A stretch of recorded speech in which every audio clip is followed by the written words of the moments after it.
the old saying goes, if it sounds too good to be true, it probably is.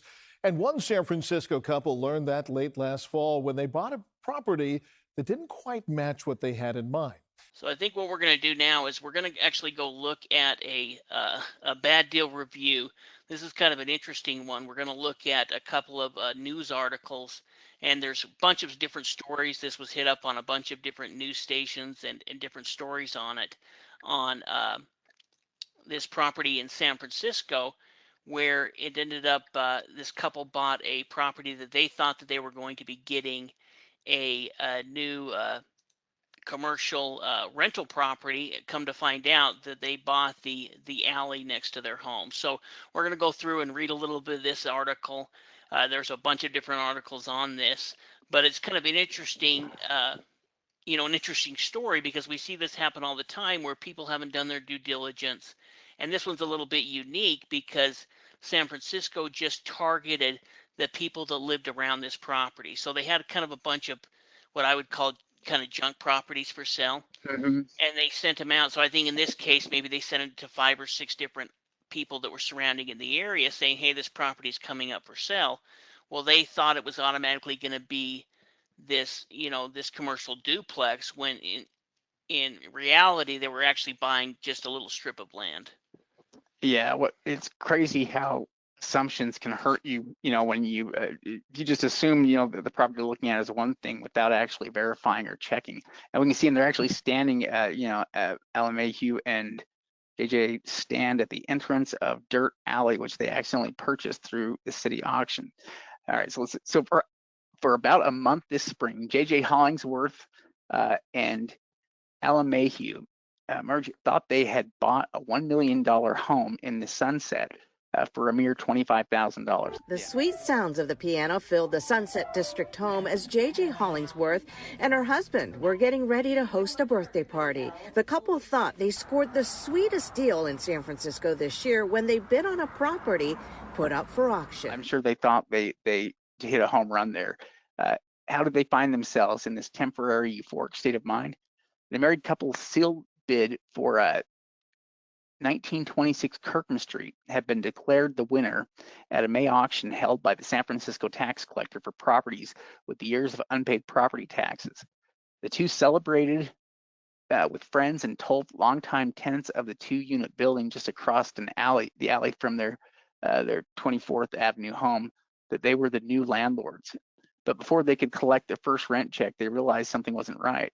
The wake-up call came when the city refunded nearly all of the $8,000 they had paid for the transfer tax. That's when I figured it out. I don't own this house, Hollingsworth said. What do I own? After checking with a friend who's a real estate agent, Hollingsworth learned that he had not bought 1924 to 1926 Kirkham Street, a semi-detached rental property with views of Martin Headlands and the top of Golden Gate Bridge. They were, in fact, the new owners of an 83-foot long, 7-foot wide road called Dirt Alley, complete with views of 2-bedroom, 3-bathroom duplex they had hoped to buy. How did this happen, Hollingsworth thought, followed quickly by, why would someone own this? They were shocked, then embarrassed, then pissed off. Yeah. Well, and it goes on to talk about how they tried to get their money back, but and they tried to rescind the sale. In fact, last week we showed you guys a property where an investor spent over $500,000 on an easement property. I guess it was 2 weeks ago, that they didn't have any use with. Well, they tried to get the tax collectors, the board of supervisors, to rescind the offer, which they weren't willing to do. And so, they were kind of upset about it, but really, I think a little bit further down, they have some of the descriptions. You can see here, this is what they actually sent them. So what they did is, this was a little different than just your regular tax sale. The city sent out notices to the surrounding property owners saying, hey, this property is coming up for sale. In fact, I think the average property at the sale was $432. So a bunch of these properties were picked up for $1, something like that. And if you could get a strip of land next to your lot, it could be worth it buying it for nothing. But they didn't really read the fine print or even look at the maps. They just saw the address and automatically thought the address was going to be this duplex, when in reality the address was just the closest address to the lot. Earlier this year in the spring, I got a letter saying that 1926 hadn't paid their taxes, and back taxes was going to go up for auction. And this is 1926 here. All right, that's what I thought. Well, and their comments kind of interesting. The first thing you said was, why would somebody own this? But if you've dealt with tax sales at all, it's clear that everybody owns every property you see is owned by somebody. And it doesn't mean, just because a property is there or that it's even owned doesn't mean it necessarily has value or use. There's a difference. All counties are going to end up with leftover pieces of property.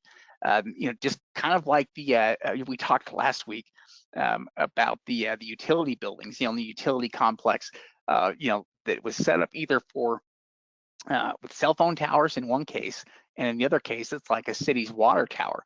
But either way, it doesn't matter because you can't do anything with either one of those lots, which are basically only easement properties, which is what they are. It's funny with this road.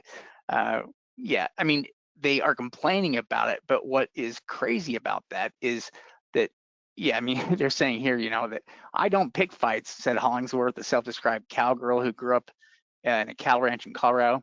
I fight, but I don't pick them. But they sent them, maps like this plat map here that has the actual lot, that highlighted here. So I don't know how they could have got that wrong. But now they're mad at the county for not rescinding the sale, and they're willing to bring lawyers down. But I tell you what, the lawyers are not going to be able to do much for them because it's right there in the paperwork, and they clearly outline it over and over again. It's a buyer beware, buying as is. You do your own research in order to determine it. And they thought that they could step in and just buy the property, and that there wasn't anything more to it because they didn't understand tax sales at all. San Francisco Treasurer and Tax Collector's Office started offering the slivers of land last year. According to Amanda Confrey, Chief of Policy and Communications, the parcel offered for sale was clearly depicted on the parcel map with language noting that the land is small, irregular, or unsuitable for development. Well, and they probably could have bought it for $10 because it was whoever sent in, it was a sealed bid.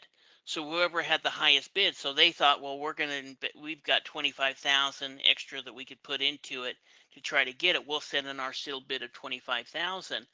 And if they would have sent a sealed bid for 200 or 300, because most of these properties sold for very cheap.